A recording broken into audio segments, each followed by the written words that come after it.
আসসালামু আলাইকুম রহমতুল্লাহ। আমি আপনাদের মাঝে আসলাম সূরা আয়াতুল কুরসি নিয়ে। আয়াতুল কুরসি সূরার কিছু ফজিলত নিয়ে এবং আয়াতুল কুরসি সূরাটা আমি আপনাদেরকে পাঠ করে শোনাবো। ভিডিওটা ধাক্কা দিবেন না, আয়াতুল কুরসি সূরাটা সবাই শুনবেন,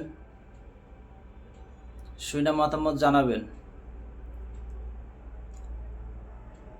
আউযু বিল্লাহি মিনাশ শাইতানির রাজিম। বিসমিল্লাহির রহমানির রহিম।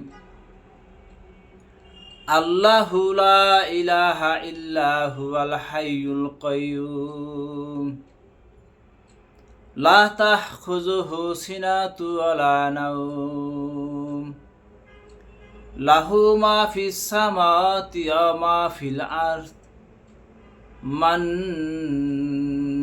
জাল্লাযী আশফাউ ইনদাহু ইল্লা বিইজনিহি ইয়ালামু মা বাইনা আইদিহিম ওয়া মা খালফাহুম ওয়া লা ইউহিতুনা বিশাইইম মিন ইলমিহি ইল্লা বিমা শাআ ওয়াসিয়া কুরসিয়ুস সামাওয়াতি ওয়াল আরদ ওয়া লা ইয়াহদুহু হিফযুহুমা হুয়াল আলিয়্যুল আযীম।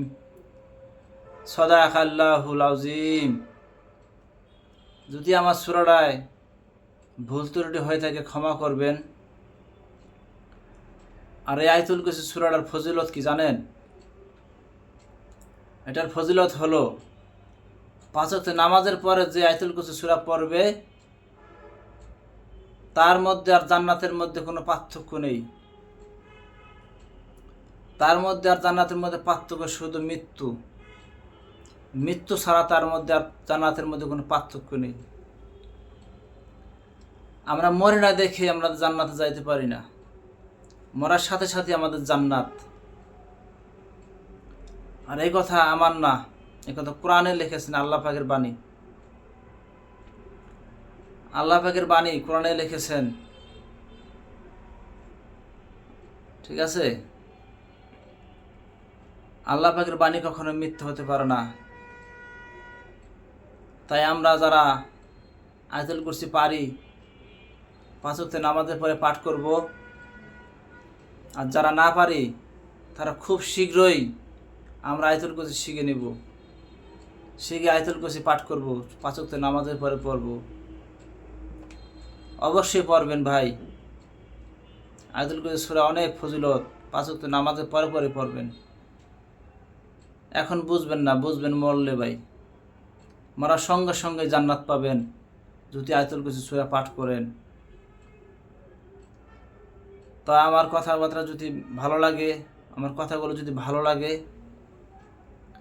আপনারা আমার ভিডিওগুলো দেখবেন, ধাক্কা দেবেন না কেউ, পুরা টেনে দেখবেন। আশা করি ভালো লাগবে। আর কমেন্টে জানাবেন কীরকম হয়েছে আমার কোরআন তেলাওয়াতটা। তা ভালো থাকবেন সবাই, সুস্থ থাকবেন। আল্লাহ হাফেজ। আসসালামু আলাইকুম রহমতুল্লাহ।